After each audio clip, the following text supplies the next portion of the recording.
Makanya gue kadang-kadang suka bingung sama orang tua yang nganggep anaknya pinter cuma karena anaknya jatuh tapi nggak nangis. Ya kan? Lari jatuh nggak nangis. Anak pinter nggak nangis. Berarti kalau dia nangis bego dong. Misalnya ada anak kecil jatuh dari lantai 7. Duh, nggak nangis. Bapaknya datang, anak pinter nggak nangis. Ternyata meninggal. Bapaknya nangis. Bapaknya bego.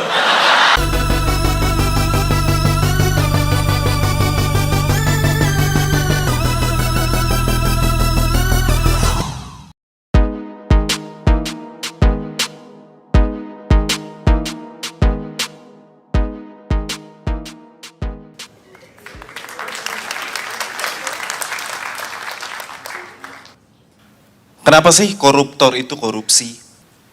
Mungkin pertanyaan ini ada di benak kalian. Padahal semuanya udah mereka punya. Rumah mewah, mobil mewah, nggak ada yang diwu, kunging, ungu, mewah semua.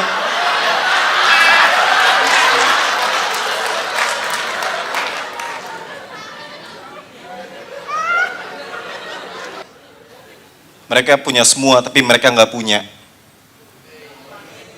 baju kayak gue.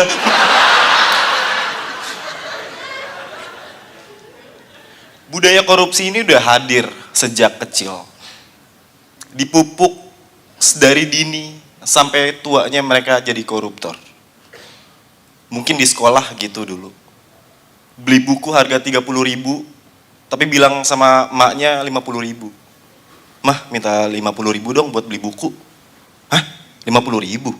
Bukan harganya 30.000 ya? Lah, kok mama tahu dah? Ya iyalah orang mama. Mungkin kalian mikir mamanya gurunya ya? Oh. Nah. Komedi gue gak semudah itu, teman-teman.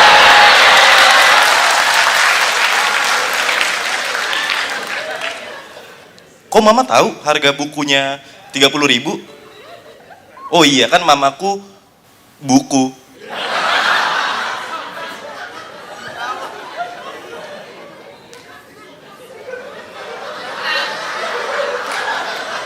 Ibuku maksudnya.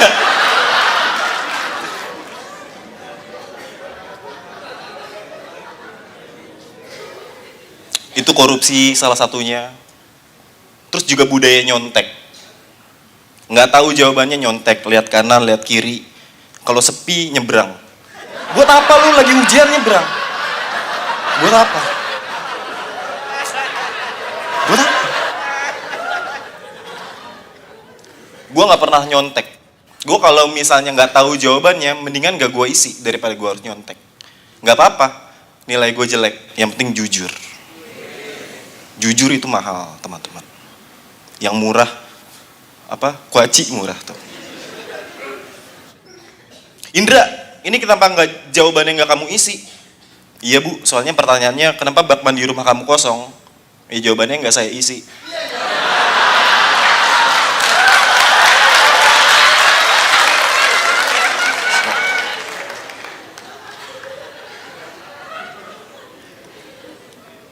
Mungkin gue bukan stand up komedian paling lucu, tapi lu tahu komedi gue, dan gue ngerasa gue adalah salah satu stand up komedian di Indonesia yang paling keren.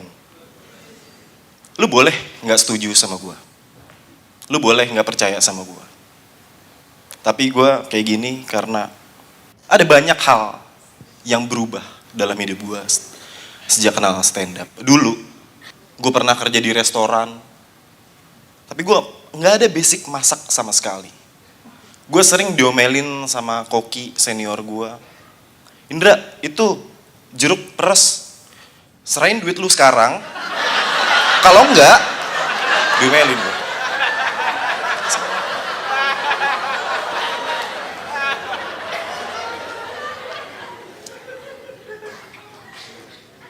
Masak capcay jadi cap 3 jari. Sulit memang. Ngasak air setengah jam gak mateng-mateng. Kompornya gak gue nyalain. Pas gue nyalain gasnya habis. Gue ke warung, beli gas, warungnya tutup. Gue balik lagi ke restoran, diomelin sama bos gue. Gimana sih kamu? Masak air aja nggak becus? Ya kalau ngomong gak usah ngegas dong. Kompornya nyala.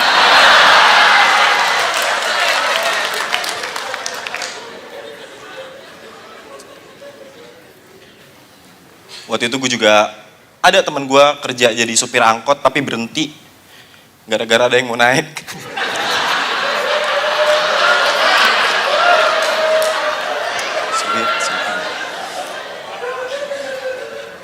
Sulit nyari kerja memang di Indonesia, apalagi dewasa ini sekarang. Banyak orang yang butuh uang. Gue pernah ngeliat ada anak kecil ngemis di pinggir jalan. Karena gue orang yang gak tegaan, anak itu gue samperin. Jadi gue habis dari McD, beli burger Big Mac. Di pinggir jalan gue ngeliat ada anak kecil sekali anak itu. Kira-kira udah tua lah. Orang tuanya. Lu dengerin dulu cerita gue. Bajunya bolong. Kalau nggak bolong badannya nggak masuk. Jadi bolong. Mukanya berdebu, dia ngemis di pinggir jalan. Ngeliat itu, gue kasihan. Gue samperin anak itu. Gue samperin, gue bilang, Dek sendirian aja, bisa kali.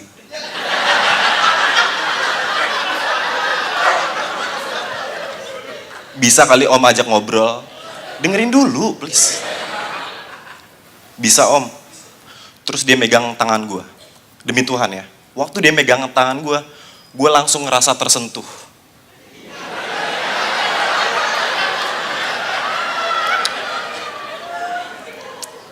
Gue tanya ke dia, Dek, orang tua kamu mana? Pisah om. Kenapa pisah? Iya kalau nyatu gancet om. Iya juga sih. Iya.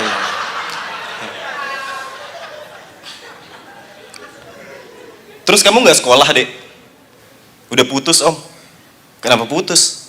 Ya sekolah aku lebih pentingin pendidikan daripada aku. Makanya kita putus.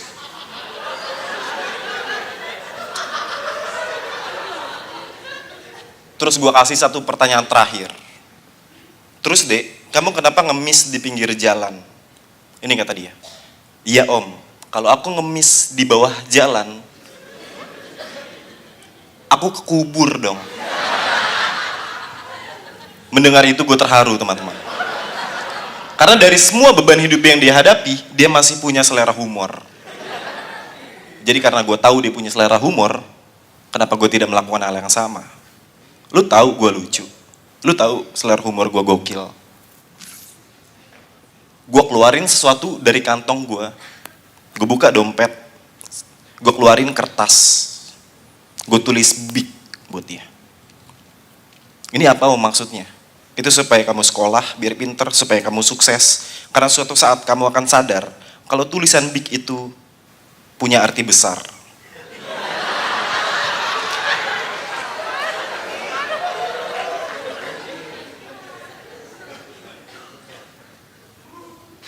Tapi di pinggir jalan gue pernah ngeliat ada anak pang ngelem Ibon gitu yang dihirup-hirup gitu. Saking ediknya, itu lem dipakein roti sama dia. Kayak selai gitu. Gue tanya, lu ngapa sih? Itu roti lu kasih lem? Iya bang, soalnya ini roti sobek.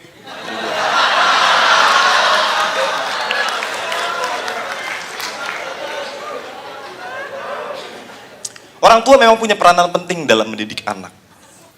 Makanya gue kadang-kadang suka bingung sama orang tua yang nganggep anaknya pinter cuma karena anaknya jatuh tapi nggak nangis. Ya kan? Lari jatuh nggak nangis. Anak pinter nggak nangis. Berarti kalau dia nangis bego dong. Misalnya ada anak kecil jatuh dari lantai 7. Dia nggak nangis. Bapaknya datang, anak pinter nggak nangis. Ternyata meninggal. Bapaknya nangis. Bapaknya bego. Tapi ya gue ngerasa gue orangnya gak baik-baik amat lah. Gue di sekolah dulu jomblo, gak punya cewek. Kayaknya teman-teman gue banyak yang mau cewek. Ada yang pacaran satu sekolah, Ada yang pacaran beda sekolah, ada juga yang pacaran sama penjaga sekolah. Penjaga sekolahnya beda sekolah lagi. Kesian lah gue dulu tuh. Gue nembak cewek ditolak mulu. Kamu mau gak jadi pacar aku? Wah maaf Indra, aku udah punya suami.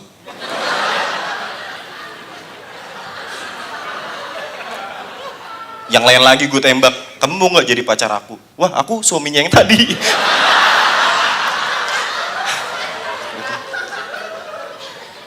Gue pernah ditembak cewek tapi. Namanya Laras. Nama panjangnya Laras Panjang. Senapan. Tapi gue pernah lagi jalan di sawah, ada tulisan I love you Indra. Gue udah GR dong. Terus kata petani, maaf mas, sawahnya ada yang bajak.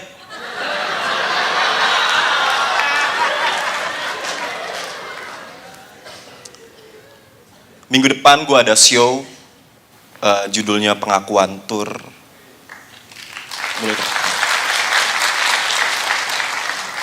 Kenapa gue bikin show? Karena gue ngerasa setelah 6 tahun gue berkecimpung di dunia stand up comedy, ini adalah saatnya gue bikin show. Show pertama gue setelah 6 tahun berkecimpung di dunia stand up comedy. Langsung gue ngerasa gue kayak Panji, kayak Ernest, SD01. SD01 juga bikin tour dia.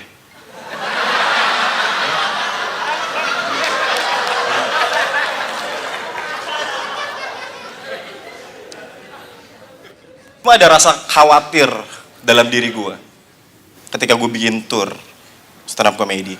Jujur gue takut yang nonton gue dikit. Soalnya gue punya temen, satu komunitas sama gue, stand up Jakbar, namanya Erwin. Dia bikin show di Subang, yang nonton dia cuma 5 orang doang. 5 orang doang, dalam hati gue, anjir masih banyakan senar gitar. Iya kan? Masih banyak senar gitar. Senar gitar 6. Penonton dia 5. Apa jangan-jangan penonton dia putus 1? Gue gak tau juga. Takut gue. Kenapa gue khawatir yang nonton gue sepi? Karena gue ngerasa komedi gue bukan untuk semua orang. Terlalu segmented. Ada yang bilang gue gak lucu, ada yang bilang gue lucu banget. Coba gue gak masalah dengan hal itu. Menurut gue, stand up comedy itu bukan masalah komedi pintar, bukan masalah komedi cerdas. Ini masalah preferensi. Kalau lu ngerti dan paham sama apa yang gue omongin, kemungkinan besar lu akan ketawa. Tapi kalau lu gak ngerti sama apa yang gue omongin, kemungkinan besar gue pakai bahasa Jamaika. Lu gak mungkin ngerti. Gue sadar dan paham akan hal itu.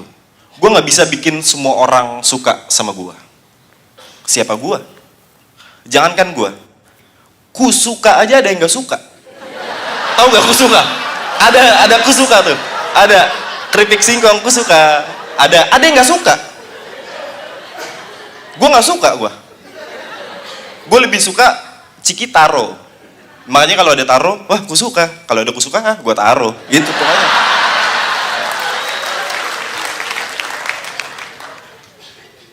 Gue akan menceritakan tentang siapa jati diri gue yang sebenarnya. Mungkin ini berhubungan langsung dengan gue sebagai seorang Taurus. Mungkin gak ada yang banyak orang tahu tentang kepribadian gue. Gue tuh lahir bulan Mei sampai Juli. Terus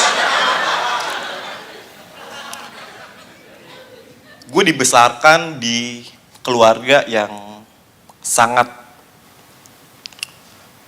gimana ya, kekeluargaan solidaritasnya itu sangat tinggi. Nyokap dan bokap gue adalah 2 orang yang berbeda. Ya iyalah ya.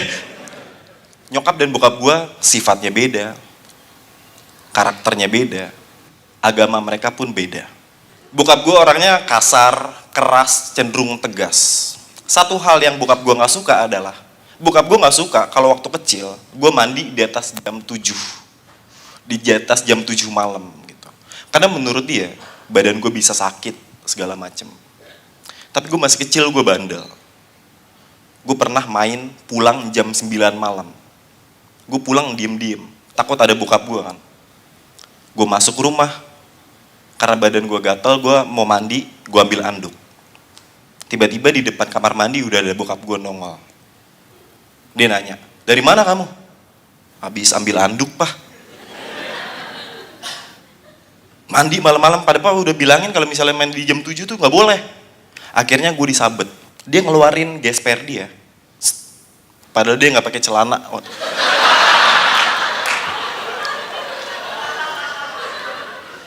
Gue disabok, disabet, segala macem. Dulu gue pikir bokap gue keras, tegas, kasar. Sampai akhirnya gue mikir, ternyata bener. Kalau gue mandi di atas jam 7, badan gue bisa sakit.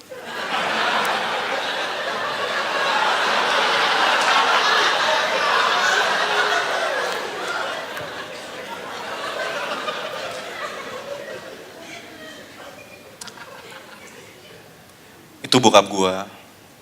Bokap gue adalah alasan kenapa gue gak bisa jadi astronot sesuai dengan cita-cita gue. Dulu gue cita-citanya jadi astronot.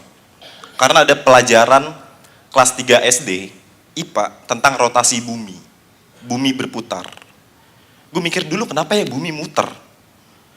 Apa di depan ada yang nikah? Iya, wah ada yang nikah tuh, muter.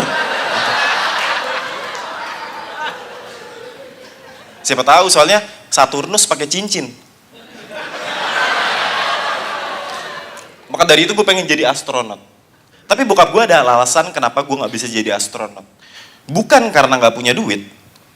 Itu pasti. Tapi lebih ke bokap gue gak suka kalau gue main jauh-jauh. Coba gue jadi astronot gitu. Maghrib masih di luar angkasa. Gila dah.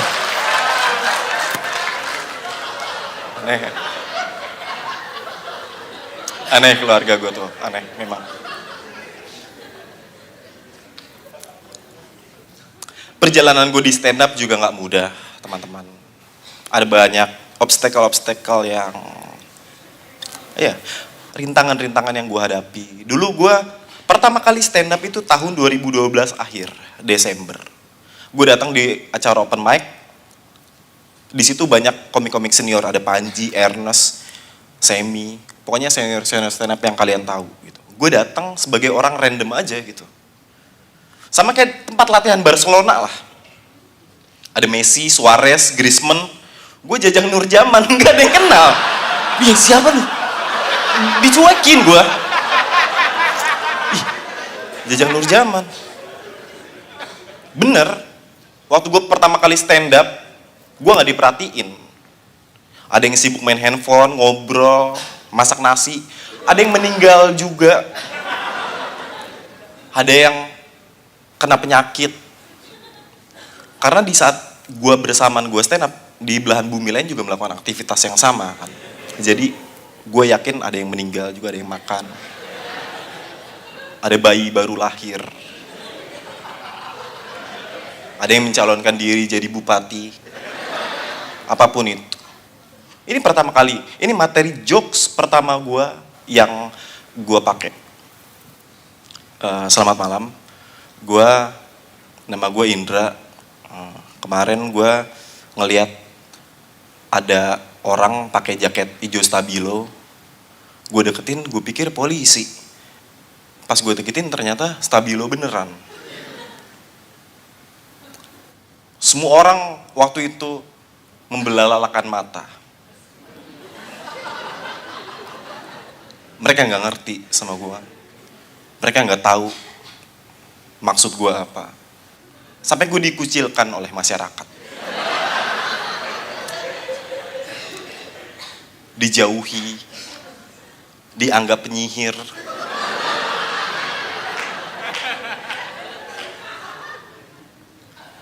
Tapi bukan gue kalau gue gak berjuang sampai di saat ini.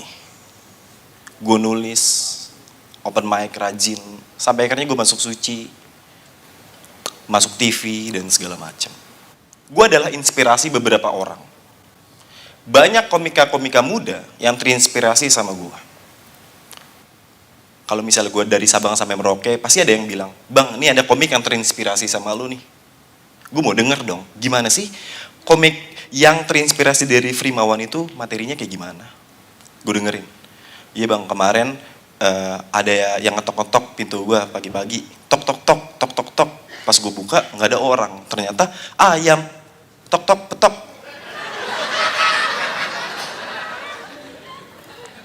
Jokes Frimawan gak gitu. Ada lagi. Iya bang, kemarin gue lagi jalan, tiba-tiba motor gue mati. Ternyata motor gue sakit keras.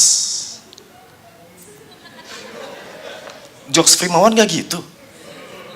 Lu dengerin jokes gue yang satu ini. Kartini itu cewek. Soalnya kalau cowok, mungkin kalian mikir Kartono.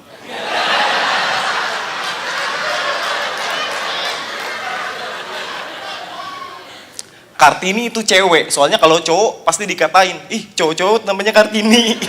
Itu jokes gue, selamat malam, terima kasih.